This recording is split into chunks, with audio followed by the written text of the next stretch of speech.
Assalamualaikum warahmatullahi wabarakatuh. Apa kabar sobat sekalian? Jumpa lagi di channel Rahmat Rumuni. Kali ini kita akan membahas berita hangat dan masih hangat diperbincangkan, yaitu dari Rocky Gerung ya.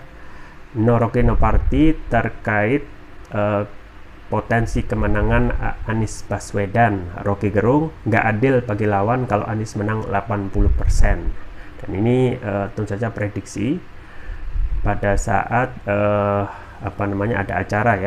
acara launching KIP ya, launching sekber KIP kuning hijau biru ya, bertajuk Anies Baswedan Presiden 2024. Bagaimana selengkapnya? Langsung saja kita baca dan kita ulas sesuai yang dilansir dari rmol.id.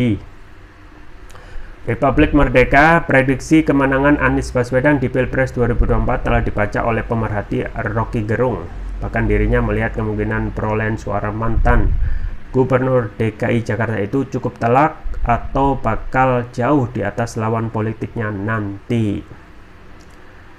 Nggak adil bagi lawan kalau Anies menang 80%. Kita hanya butuh 51%, ujar Rocky dalam acara launching KIP kuning hijau biru bertajuk Anies Baswedan Presiden 2024 menghadirkan keadilan sosial di Jakarta, Rabu.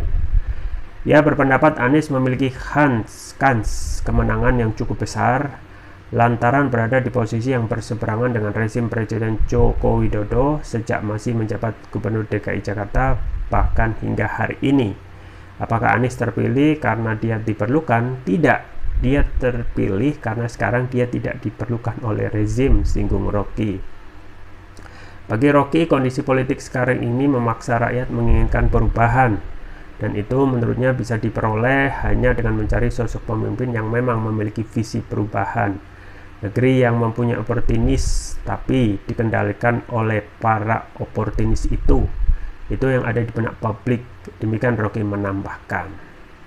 Ya, itu ya sobat sekalian terkait dengan launching sekber ya, sekretaris bersama KIP kuning hijau biru ya. Entah apa inspirasinya atau berniat untuk dalam tanda kutip untuk mengolok-olok ya KIP. Dan ini memang wajar ya, kalau kita melihat kenapa ya suara ataupun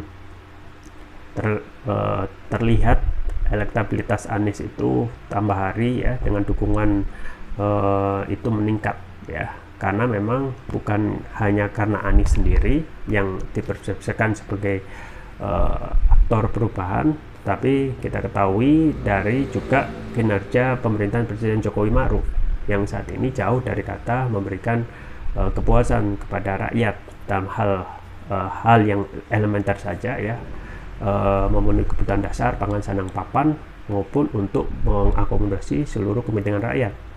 Banyak sekali ya yang dijanjikan ya Presiden Jokowi, dan kita ketahui awal-awal Presiden Jokowi ini muncul ya, dipersepsikan ini adalah ya membawa efek perubahan ya, sama seperti Anies pada saat ini. Tetapi perubahan yang ditunggu-tunggu tidak kunjung muncul. Yang ada adalah segala aspek kehidupan ini malah cenderung merosot ya, dari segala aspek hukum ya merosot ya, bahkan ekonomi ya nyungsep ya, kemudian hukum yang carut marut dan lebih tajam ke atas, tajam ke bawah, tumpul ke atas ya. Dan ini menjadi PR yang harusnya bisa diperbaiki, malah kondisi hukum ini malah menjadi-jadi ya, membela yang berduit. Nah, sunatullah ketika seseorang ini melihat sesuatu yang ada di depan itu sudah tidak bisa memenuhi kepentingan, terutama kepentingan rakyat, maka rakyat menginginkan perubahan yang sifatnya genuine, dan itu juga yang dipersepsikan oleh Anies Baswedan yang saat ini memang pertama ya dalam manuvernya ataupun rekam jejaknya banyak sekali ya di dalam tanda kutip didolimi ya, setelah menjadi menteri ya, kemudian dilengsarkan ya, kemudian mencoba peruntungan menjadi gubernur DKI. Nah, gubernur DKI memang dari dulu hingga saat ini menjadi batu loncatan untuk menjadi RI 1. Dan pada saat perjalanan ini ya, banyak terlihat ya pemerintahan Presiden Jokowi ini yang jauh panggang dari api untuk memberikan kesejahteraan rakyat. Banyak sekali kepentingan dari rakyat yang tidak terakomodasi ya, pun juga undang-undang yang dikeluarkan ini justru lebih memberikan legitimasi bahkan karpet merah kepada para pemilik modal atau oligarki atau kapitalis. Yang terakhir tentu saja keluarnya Perpu Ciptaker yang kita ketahui isinya justru lebih memberikan keleluasaan bisnis para oligarki daripada rakyat sendiri. Rakyat sendiri justru ya terkesan diinjak-injak dan banyak sekali kerugian yang didapat dalam undang-undang ini. Dari segi konstitusi misalnya, ini sudah dari awal banyak sekali dipermasalahkan karena isi dari UU Omnibus Law ini inkonstitusional bersyarat oleh MK yang harusnya ya ketika tidak sesuai konstitusional ya harusnya dicabut ya. Karena banyak sekali kepentingan dari para pemilik modal yang lebih dimajukan ya, terutama terkait pengelolaan konsesi tambang. Nah, ketika tambang itu sudah habis, yang harusnya dikelola ataupun diambil oleh pemerintah justru diberikan lagi perpanjangan masa konsesi ini 2 kali 10 tahun. Artinya yang diberikan karpet merah adalah para pemilik modal. Nah, yang rugi ya kalau kita melihat undang-undang Ciptaker ini adalah kepentingan para buruh yang dirugikan. Nah, memang pada perjalanan Anies Baswedan sudah banyak dilihat oleh rakyat ya, karena rakyat ini sudah jengah ya dengan kinerja rezim saat ini yang justru marah dalam tanda kutip mendolimi daripada mengakomodasi kepentingan rakyat. Maka manifestasinya jelas, yaitu bagaimana ketika yang sudah buruk ini ya sudah merosot ini bisa berubah dan memilih ya orang yang dipersepsikan bisa membawa arah perubahan itu. Nah, memang menjadi pertanyaan apakah nanti ketika Anies yang saat ini dipersepsikan sebagai tokoh perubahan ini akan kondisinya sama seperti Jokowi ya.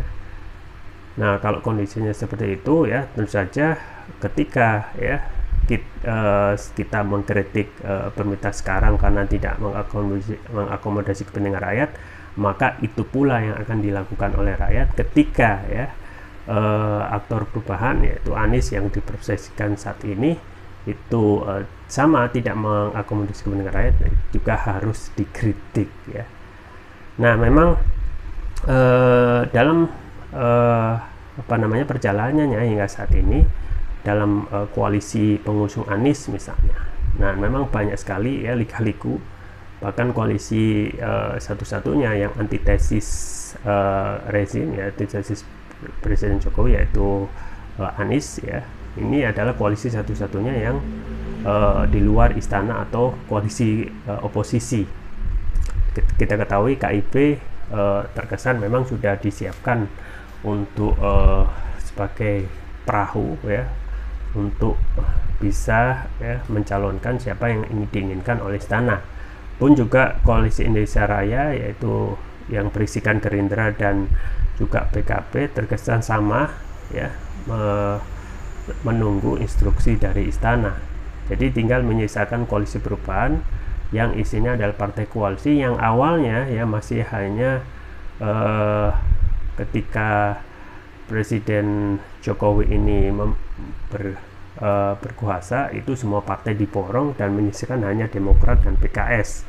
Tetapi memang menjadi sunatullah ya, perubahan itu tidak bisa dihalangi. Akhirnya Nasdem memilih untuk mendeklarasikan dan gabung menjadi oposisi ya, yang praktis menjadikan Nasdem sekarang menjalankan politik dua kaki, satu kaki masih di istana, satu kaki masih di juga melakukan dukungan terhadap aktor oposisi, yaitu Anies Baswedan, dan juga mendukung koalisi perubahan.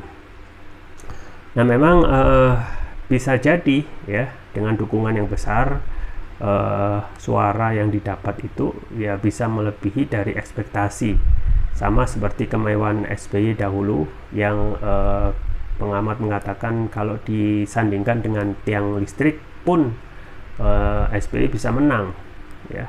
Itu pun juga sama ketika sekarang ya, arah perubahan ini sudah gemes ya rakyat untuk berubah, maka kemewahan yang didapat oleh Anies itu kurang lebih bisa kondisi yang sama seperti SBY ya. Bahkan kalau disandingkan atau dipasangkan dengan sandal jepit ya, Anies akan bisa menang mudah.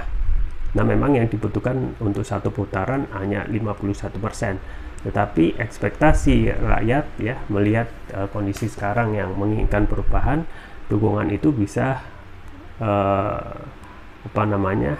hari demi hari itu bisa saja naik ya. Pun juga dengan adanya koalisi bisa saja ya, konstelasi yang sifatnya pragmatis, koalisi yang sudah ada bisa jadi ya berbalik arah untuk mendukung arah perubahan ini, yaitu mendukung koalisi perubahan ya. Misalnya KIB gabung dengan koalisi perubahan, atau koalisi Indonesia Raya ya, besutan Prabowo dan Caimin itu juga bergabung ya, maka meninggalkan ya, satu lawan politik, yaitu cuma PDIP ya. Jadi dan ini kalau semuanya bergabung bisa jadi ya, apa yang diekspektasikan, Anies mendapat suara yang signifikan ya, kemungkinan ya tidak 80% ya, tetapi bisa lebih dari 50% itu bisa didapat. Nah, Anies itu memang memiliki kans kemenangan ya, lantaran posisinya yang saat ini berseberangan dengan Presiden Jokowi ya. Dan kita ketahui ketika apa yang dikeluarkan ya, kebijakan ataupun keinginan dari istana itu yang jauh dari keinginan rakyat, maka rakyat perlawanannya tentu saja adalah dukungan ya kepada Anies Baswedan atau koalisi perubahan. Nah, makanya itu kalau semakin deras ya arah kezaliman yang dilakukan oleh istana, bukan tidak mungkin dukungan itu tiap hari akan tambah naik ya, sama seperti snowing ball ya, bola salju yang turun dari atas ke bawah, yang bahkan tidak bisa dihalangi oleh tanduk banteng sekalipun. Nah, ini akan menjadi satu nilai tersendiri bagi perubahan itu sendiri, yang tentu saja akan semakin besar ya. Dan partai-partai koalisi yang sampai saat ini ya masih berpandangan tentang pragmatisme kepentingan partainya masing-masing, kemungkinan akan berbalik arah, yang menjadikan arah politik saat ini ya akan berubah drastis. Koalisi-koalisi bersatu ya, bahkan ketua umumnya yang saat ini sudah dipersepsikan gabung dari istana dan melihat tidak ada kepentingan lagi istana dan kekuasaannya sudah seperti bebek lumpuh, maka suka tidak suka adalah dukungan kepada aktor perubahan atau koalisi perubahan, yaitu kepada Anies Baswedan. Jadi apa yang disampaikan Rocky, kondisi politik sekarang ini itu memaksa rakyat menginginkan perubahan, suka atau tidak suka ya. Makanya kita juga berpikir ya, dengan sisa waktu masa jabatan presiden 1,5 tahun, yaitu masa Presiden Jokowi ini, harusnya kalau ingin ya kepentingannya itu bisa diakomodasi ya, misalnya meninggalkan legacy yang baik kepada rakyat, ya harus berbaik-baik kepada rakyat ya. Ketika rakyat menginginkan A, ya harus dituruti ya, karena itu sebagai amanat ya, kedaulatan dari rakyat. Dan kita ketahui masih ada tanggungan ya kepentingan Presiden Jokowi, yaitu melestarikan dinasti politiknya.